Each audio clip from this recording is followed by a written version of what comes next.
Well, good afternoon. You're looking live at Orbital Science Corporation's Antares rocket on Launch Pad 0A along the eastern shore of Virginia at NASA's Wallops Flight Facility. The overall complex is part of the Mid-Atlantic Regional Spaceport. The clocks are counting down to the launch of this cargo vehicle named the C. Gordon Fullerton Cygnus spacecraft, which resides inside a protective fairing atop the 130-foot tall rocket as the countdown is proceeding smoothly with weather both in space and on the ground now in near perfect to support launch activities today. They're currently tracking only one issue relative to the range that currently is red for the launch, which is scheduled to occur just a little more than 21 minutes from now. The official targeted launch time is 1:07:05 Eastern Standard Time, and all has gone very smoothly throughout the countdown, which began shortly before 5 a.m. This morning Eastern Time, as a team of flight controllers located at the Range Control Center there at the Wallops Island, Virginia facility, has been monitoring all of the systems relative to the rocket itself and the spacecraft.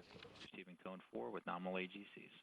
All of the routine countdown procedures have gone very smoothly. There have been a number of polls throughout the morning that set the stage for the loading of fuel aboard the rocket, and all of that has also gone very smoothly. So the teams are essentially just awaiting the final word on the range. There have been a couple of issues. Some people are in the launch range area that they're attempting to clear that area as well.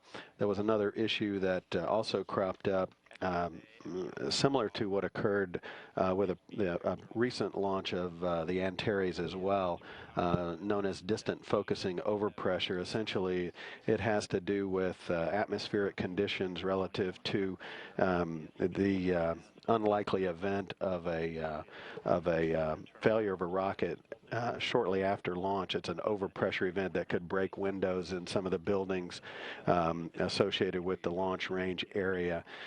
So all of that is the last items to be followed, but the countdown is going to continue all the way down at least until the poll at the 12-minute mark, which would occur about 12:55 this afternoon Eastern for the final countdown. That would set the stage for the last 12 minutes of the countdown leading up to launch. FTS arm indication telemetry. FTS arm indication. Check 324 and FSO, verify FTS arm indication.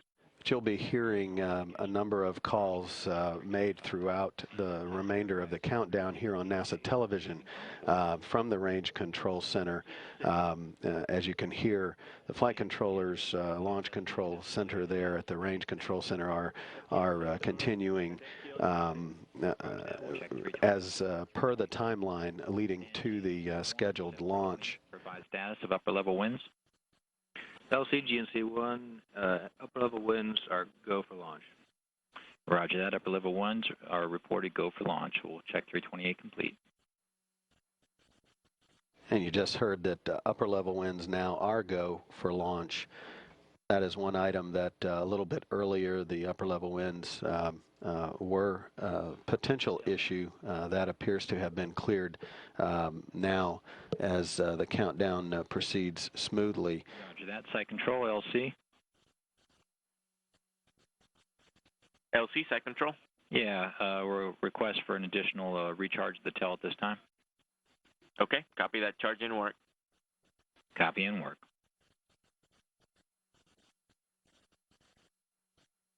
The launch today itself actually serves as the first in a series of rendezvous maneuvers that will allow the Cygnus spacecraft, which is delivering almost 3,000 pounds of cargo to the International Space Station, to arrive at the station on Sunday morning in the early hours. The basically 3-day rendezvous approach is a stair-step approach to slowly raise the Cygnus's orbit up to that of the International Space Station, matching it for the actual capture and berthing of Cygnus to the station's Harmony module, the docking port of choice, that Harmony module port that faces the Earth, the nadir port. Cygnus, this Antares rocket with Cygnus has made a couple of trips to the launch pad. Obviously, back in December, the launch originally was targeted, and the pump module issue on the space station deferred the launch until January, so that the station crew members on board could remove and replace that suspect pump module. That, of course, all went smoothly in December, and set the stage to reschedule the launch for early January. And of course, yesterday, the launch was postponed until today to allow for some a phenomenon of a solar flare that occurred just as a precaution to make sure that it didn't interfere with any of the electronics on the rocket itself, the Antares launch vehicle.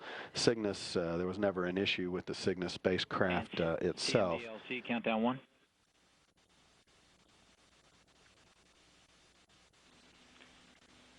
LC, this is CMD on countdown 1. Go ahead. And CMD, step 329, you go to transfer Cygnus to internal power and report when complete. Copy that, in work. And you're hearing the call now that the Cygnus spacecraft, which weighs about a little more than 10,000 pounds, about 4,600 kilograms, including the 2,765 pounds of cargo to be delivered to the station. It's now being transferred to its own internal power from that of the ground. That coming here at the 15-minute mark until launch. And the launch is scheduled for 1:07 p.m. Eastern Time. LC, TD, we are green for DFO. Roger that, TD. Range is green for DFO. That call is the range that was read earlier for what's known as distant focusing overpressure, or DFO. That was one item that remained to be cleared, so the countdown is proceeding smoothly. The weather has cooperated very nicely, as you see from the launch site. A beautiful day on the eastern shore of Virginia. 3:30. And CMD, I'll wait for your call back on successful transfer of Cygnus to internal power.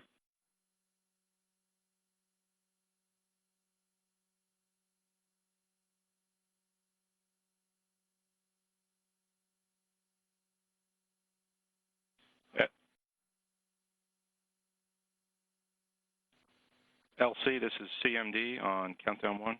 Go ahead, CMD. Yeah, Cygnus is on internal power and nominal, ready for launch. Roger that, CMD. We'll check 329 complete.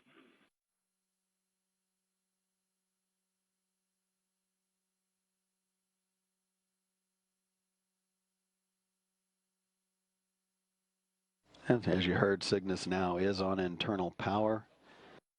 So that transition from ground to internal power went very smoothly. Cygnus is about 16 feet in diameter. This will actually be the third launch of the Antares rocket associated with the International Space Station program. The first launch was a test flight with a mass simulator that basically simulated the Cygnus spacecraft to demonstrate the operation of the Antares rocket itself. That was followed last September by the demonstration flight that actually did fly all the way to the space station with some payload as part of the Commercial Orbital Transportation System, or COTS, program of the International Space Station. And this flight, known as Orbital 1, signifies the first operational flight with a full payload aboard the Cygnus spacecraft. Again, a mass of about 2,800 pounds of payload to be delivered to the International Space Station. A number of experiments on board the station, Time I would like to aboard the Cygnus headed to the station. MES-1. MES-1 is go.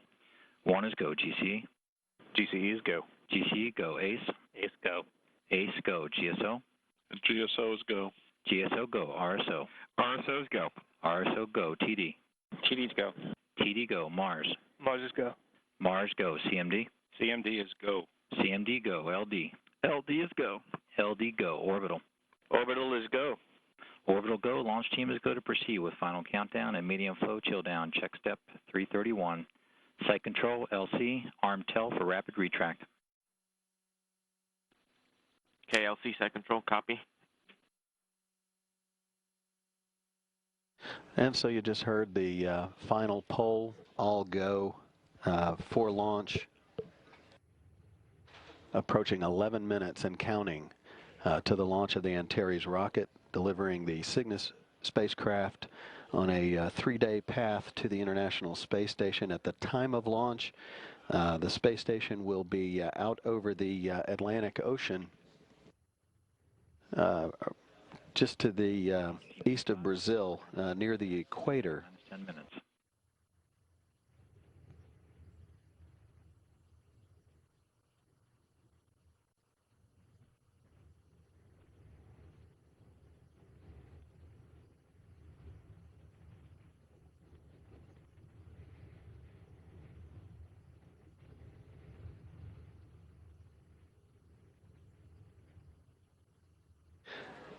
On board the International Space Station, a crew of 6 makes up the Expedition 38 crew, and they do have the ability to watch the launch of Cygnus. They are greatly anticipating the first of about 8 cargo vehicle deliveries to the station this year. This will mark the 144th station flight or rocket launch to the International Space Station in support of the program that began with the first element launch back in November of 1998. Roger that. Check 335. And site control status on arming of TEL. NLC site control arming still in work. Roger that.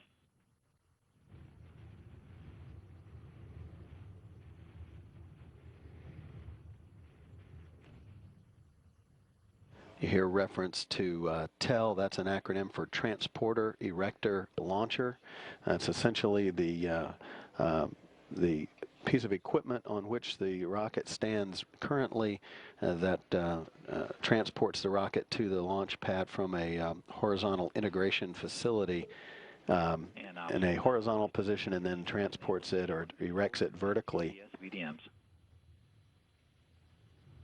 LC Ops 1, Stage 1 controller VDMs enabled. Inside 9 minutes to launch. ACS VDMs internal power on. Roger that. Copy that. We'll check 336. And TEL, can you confirm TEL armed for rapid retract? LC TEL is armed for rapid retract. Roger that. Check 332, check 333. And Electrical 1, verifying telemetry Stage 1 and ACS VDMs are enabled, and verify VDM voltages. LC Elect 1, Stage 1 controller and ACS VDMs enabled. VDM voltages are nominal. Roger, check 337.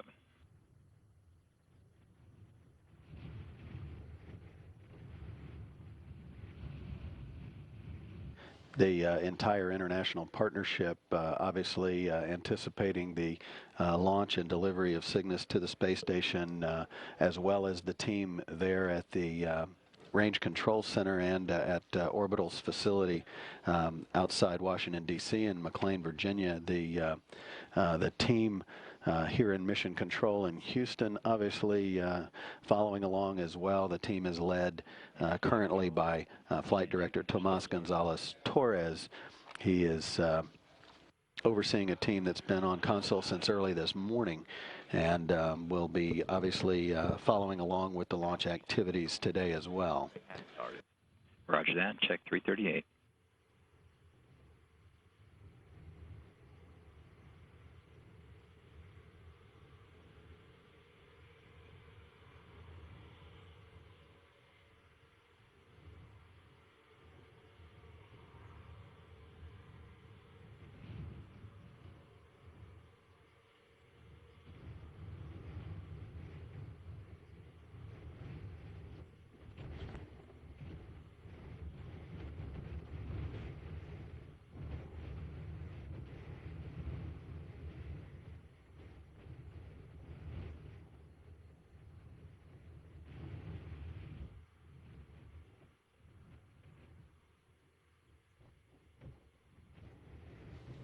Now inside 7 minutes and counting to launch. All very quiet and going very smoothly in the countdown. The countdown again began just before 5 a.m. Eastern Time, about 8 hours and 15 minutes or so before launch.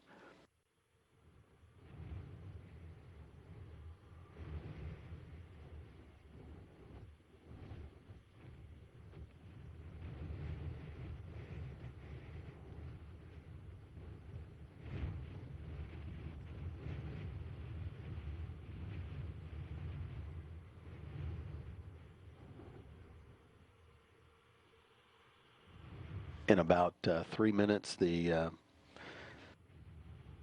initiation of the auto sequencer will occur. That essentially transitions to terminal count. And site control, confirm aft bay ECS has transferred from air to GN2. NLC, site control, we can confirm air to GN2 to aft bay. Roger that. Check 339. For reference, for most of the ascent calls, those will be made by Mike Dorsch there at the Range Control Center. He is the Antares chief engineer, so you'll be hearing him for the most part making most of the ascent calls after Antares lifts off. And Ops 1, step 340, you go to transfer avionics to internal power. LC Ops 1 in work. All internal power on, standing by 5 seconds.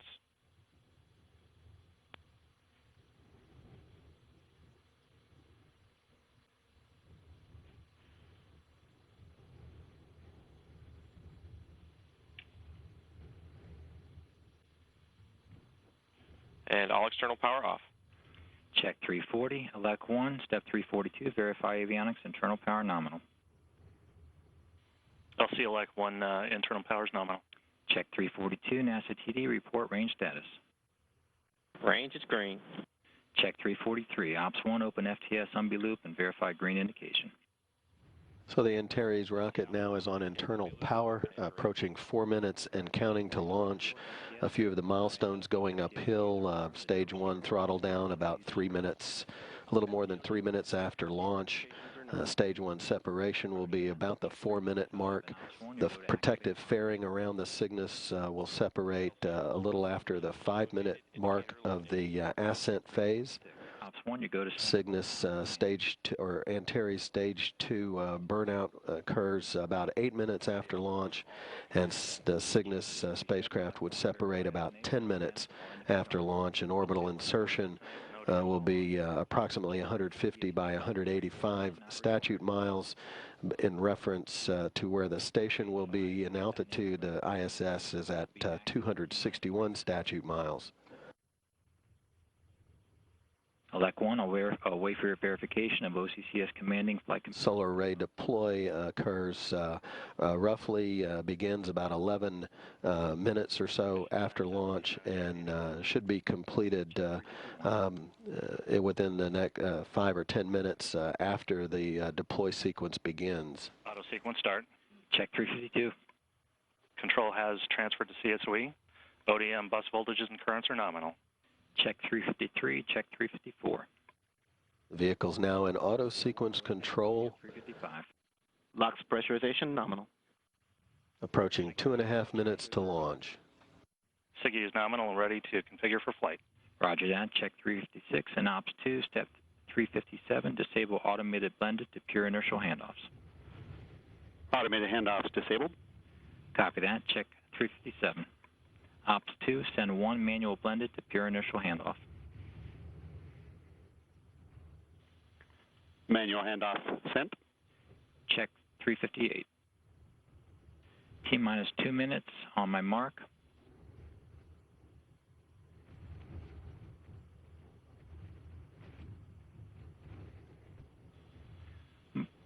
Mark. Ops 2, disable ME1 and ME2 heaters. Now 2 minutes and counting at when Cygnus or Antares and Cygnus lift off. The rocket will actually head out toward the east-southeast to track the same plane as that of the International Space Station, which at the time of launch will be off the southeast, off the eastern coast of South America and Brazil, near the equator.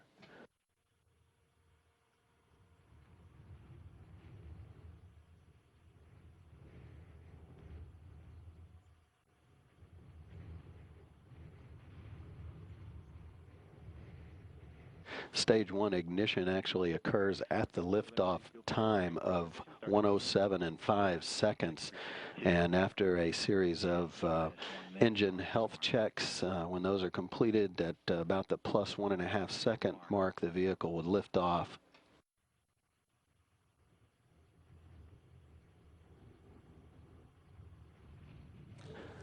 "50 seconds and counting."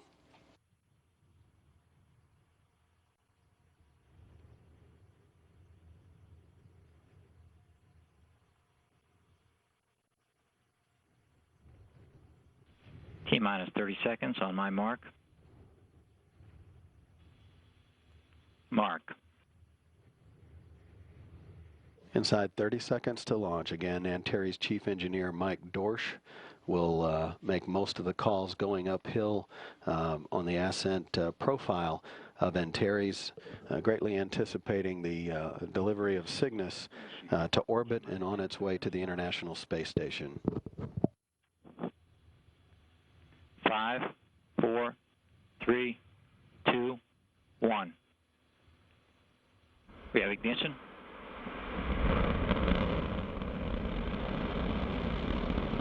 We have liftoff of the Antares vehicle for the Orb 1 mission while the flight facility delivering Cygnus on its first commercially supplied service to the ISS. And Antares is on its way, delivering Cygnus to orbit. Attitude is nominal.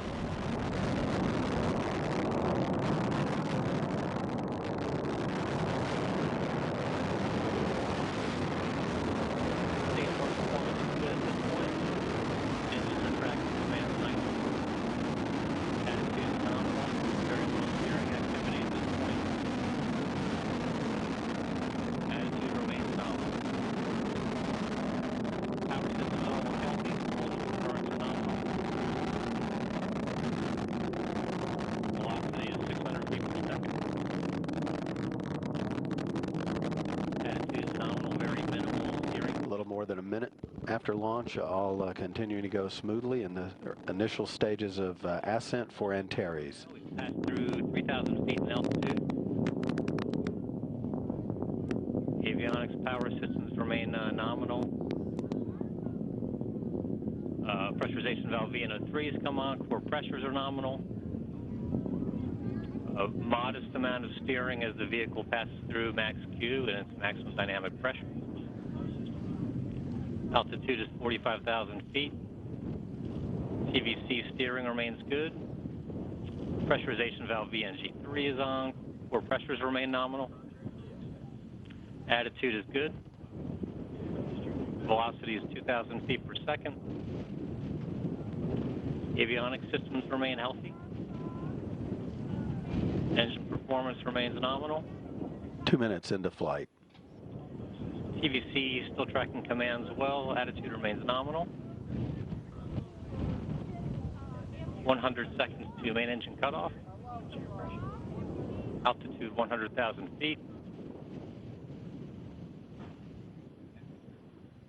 Attitude remains nominal, coming up on T plus 2 minutes and 30 seconds. Avionics systems remain good. TVC is tracking commands well. Steering commands are very small at this point. 2.5 minutes into flight, stage 1 throttle down will occur about 3 minutes 24 seconds into the mission. Feet per second. Engine performance looks good.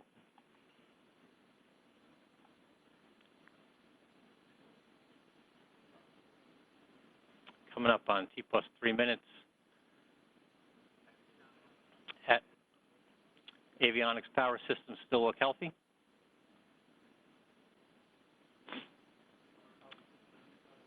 3 minutes into the flight. 100,000 feet altitude.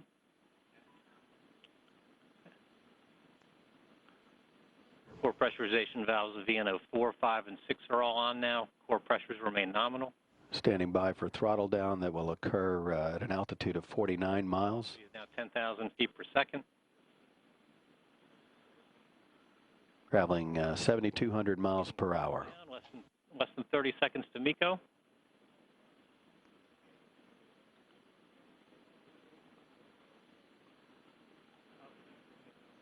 Altitude 300,000 feet. Attitude remains nominal. We've skewed. MECO skew is complete. Standing by for main engine cutoff of stage 1. Power nominal. And we have MECO. Attitude remains nominal. MECO occurring 66 miles in altitude, traveling 10,000 miles per hour. Stage 1 separation.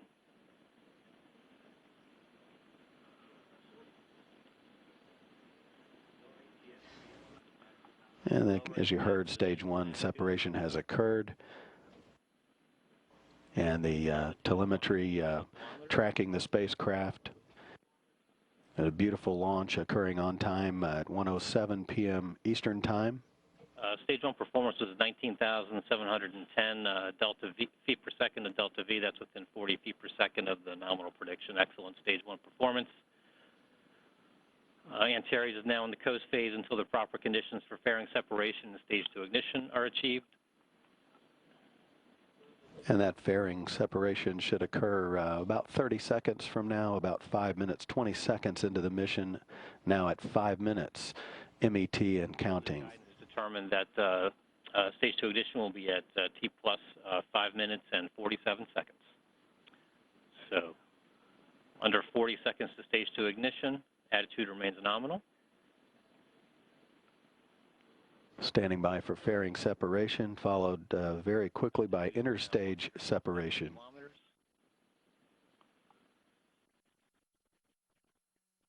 20 seconds to stage 2 ignition.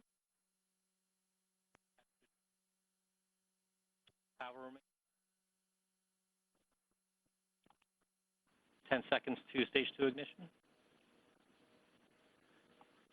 Fairing separation.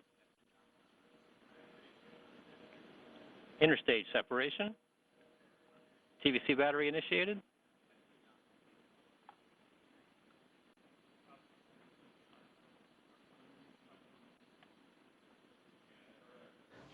As 6 minutes into the flight, all continuing to go smoothly. Stage 2 ignition has occurred.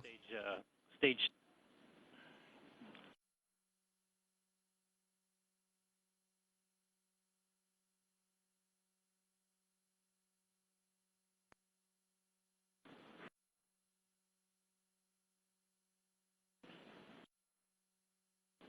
Sorry, we have stage 2 ignition. Pressures look nominal in the early part of the Castor 30 burn. This is the first flight of the enhanced performance Castor 30 V motor. It'll burn about 128 seconds. It's about 12 seconds longer than the standard version of the motor that we flew on the first 2 missions. Attitude remains nominal. Altitude is 205 kilometers.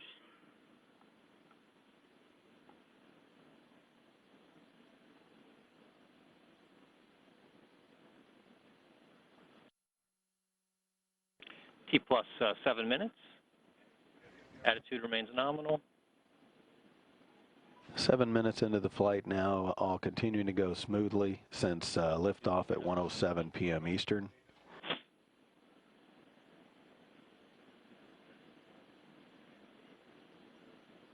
Stage 2 burnout should occur about a little more than 8 minutes into the flight. Needs to be good.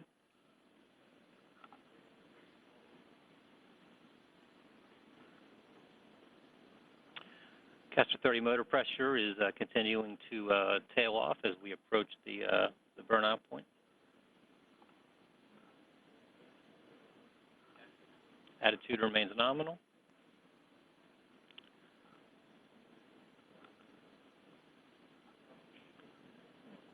Altitude, and we have staged Castor 30 tail off, and stage stage 2 burnout.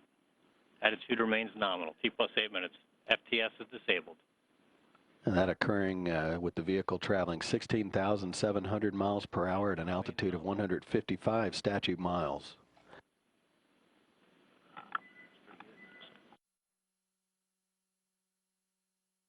The attitude control system on the second stage controlling the vehicle's attitude in preparation for Cygnus separation, which should occur at about the 10-minute mark, just about a minute and a half from now. Just a little over a minute. There's 2-minute coast time between burnout and separation to allow residual thrust from the motor to die out prior to spacecraft separation.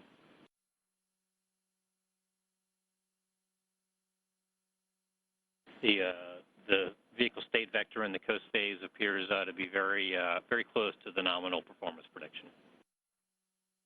Attitude remains nominal.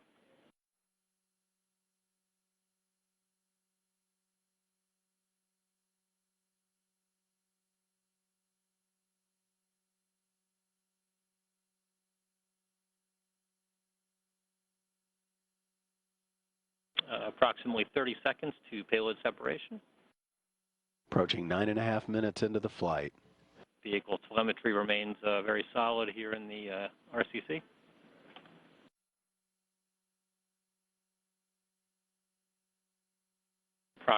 Approximately 15 seconds to spacecraft separation.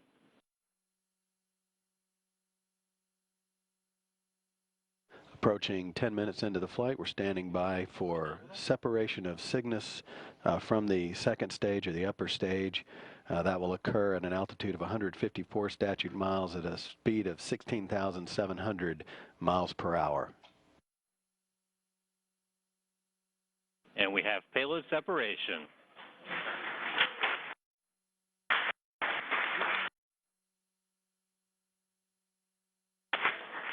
Cygnus is in orbit, and Antares has initiated the collision contamination avoidance maneuver.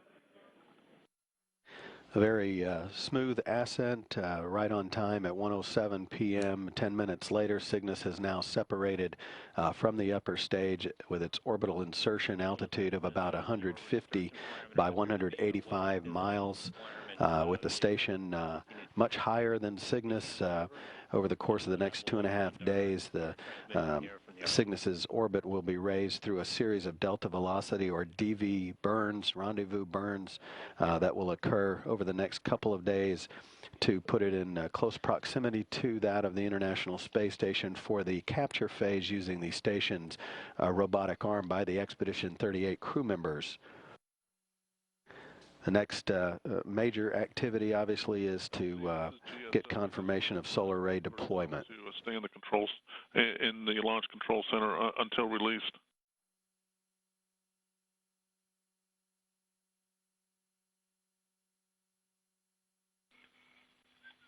And GSO LCA copies. Thank you.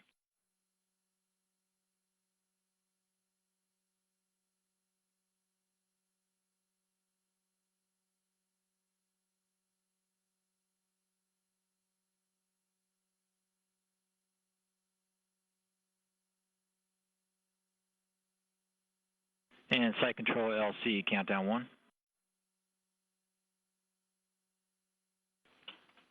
NLC Site Control on 1. Yeah, standby 1. And launch team, be advised, let's get through this post-launch checklist, maintain net protocol at this time, and maintain protocol within the control rooms as well. Site Control will go for step 371, remove aft bait GN2 flow and reconfigure ECS for post-launch. NLC Site Control complete. Copy that, check 371. Core 1, LC, countdown 1. LC Core 1 here. You go for step 372 and 373, direct fusion way to power off their MS and FMS ground equipment. Copy that, 372, 373 in work. Roger that. And Ops 1 LC, step 374. LC Ops 1, arm enable rotated and deluminated. Roger that. I'll get that typo corrected there.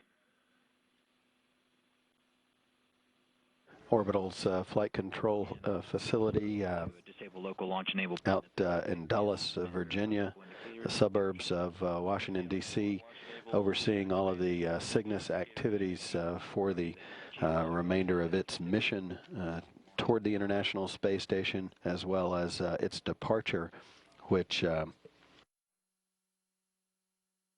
is targeted for mid-February.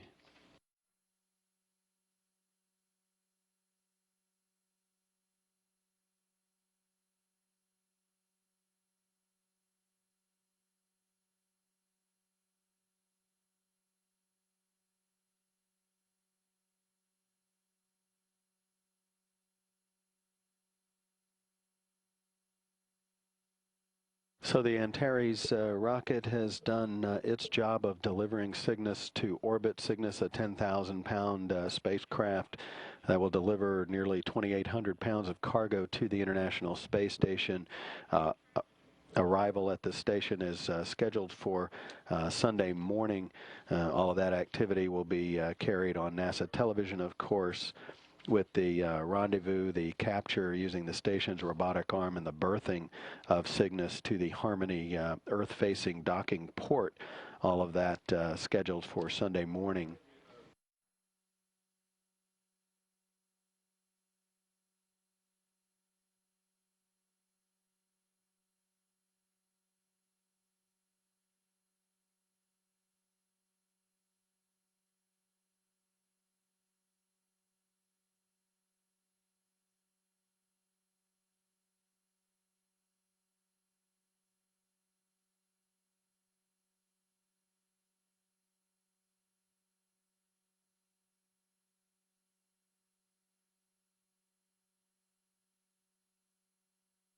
The C. Gordon Fullerton Cygnus spacecraft is the second for Orbital Sciences delivery to the International Space Station, combined with the 3 commercial deliveries of SpaceX's Dragon spacecraft. Brings the total to 5 commercial vehicles now that have either arrived at the station or, of course, en route.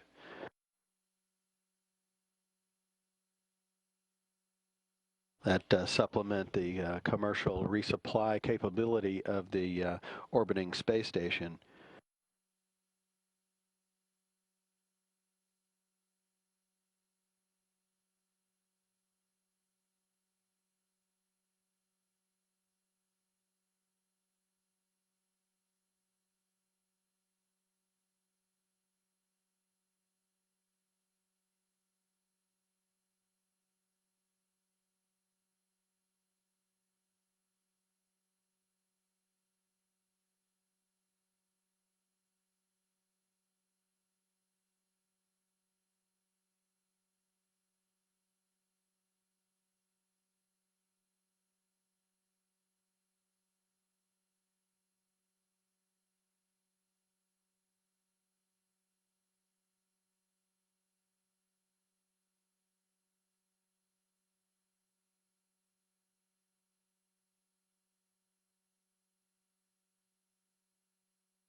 So one of the 2 solar arrays are now confirmed deployed aboard the Cygnus spacecraft. It's typically about a 10-minute process for the solar array deploy sequence.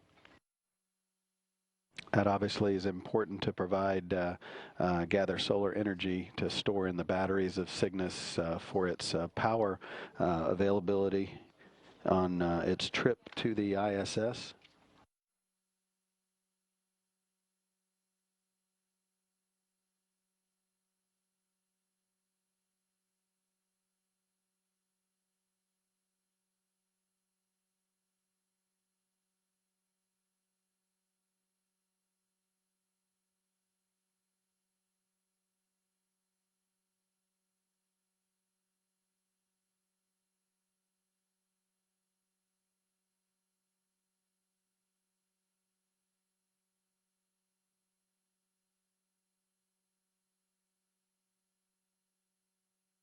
Cygnus is comprised of two separate modules, if you will, the service module, and which of course includes those two fixed-wing solar arrays.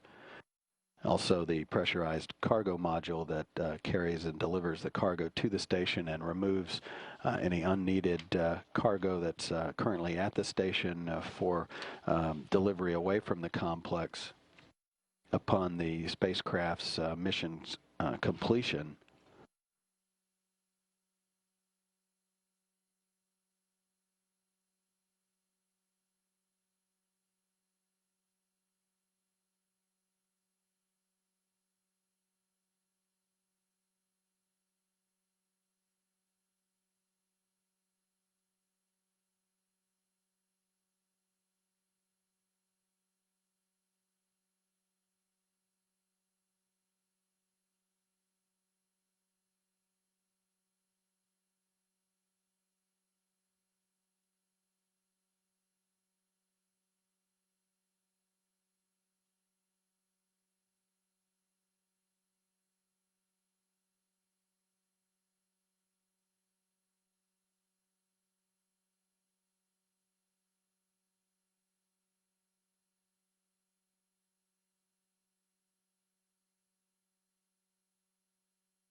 And you see applause there at Orbital's facility at Dulles, Virginia, confirming the second of the two solar arrays have been deployed from aboard Cygnus. A healthy spacecraft. Recapping, the launch occurred at 1:07 p.m. Eastern Standard Time. 10 minutes later, Cygnus separated from its launch vehicle, safely in orbit on its way to the International Space Station. The twin solar arrays now have been deployed, and Cygnus is very healthy. You'll see these flight controllers follow along. They will be handling all of the intricacies of Cygnus's rendezvous with the International Space Station over the course of the next couple of days.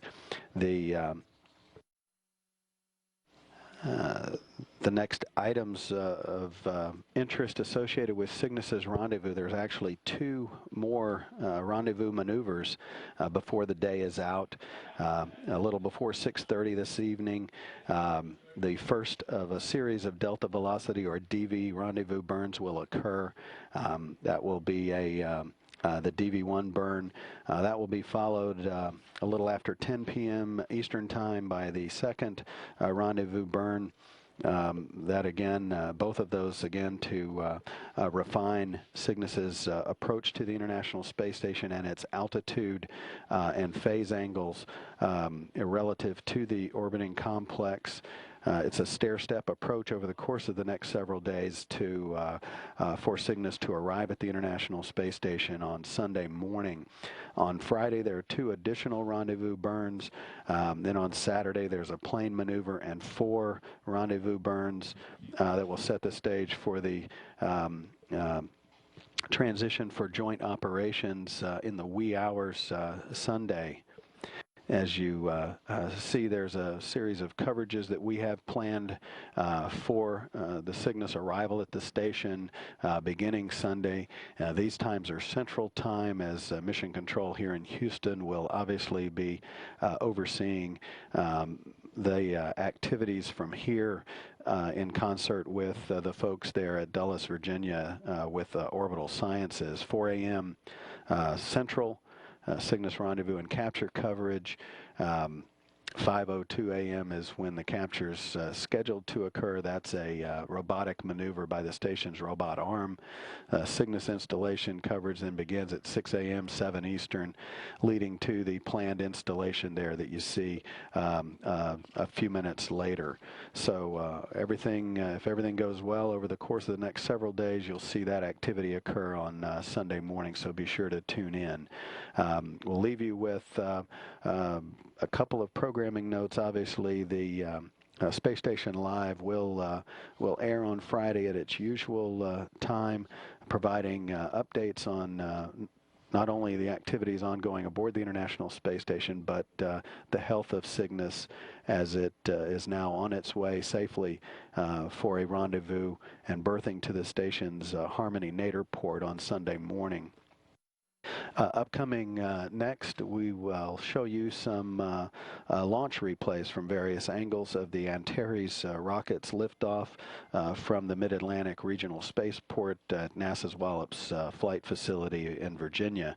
And we also have a post-launch news conference planned currently. The target for that is 2:30 this afternoon Eastern time. So be sure to tune in for those for the latest updates on Cygnus's launch and obviously the health of the spacecraft en route to the International Space Station. So we'll close our coverage of the Antares and Cygnus launch, congratulating Orbital Sciences on a safe launch this afternoon with Cygnus now well on its way for that rendezvous with the International Space Station on Sunday. This is Mission Control Houston.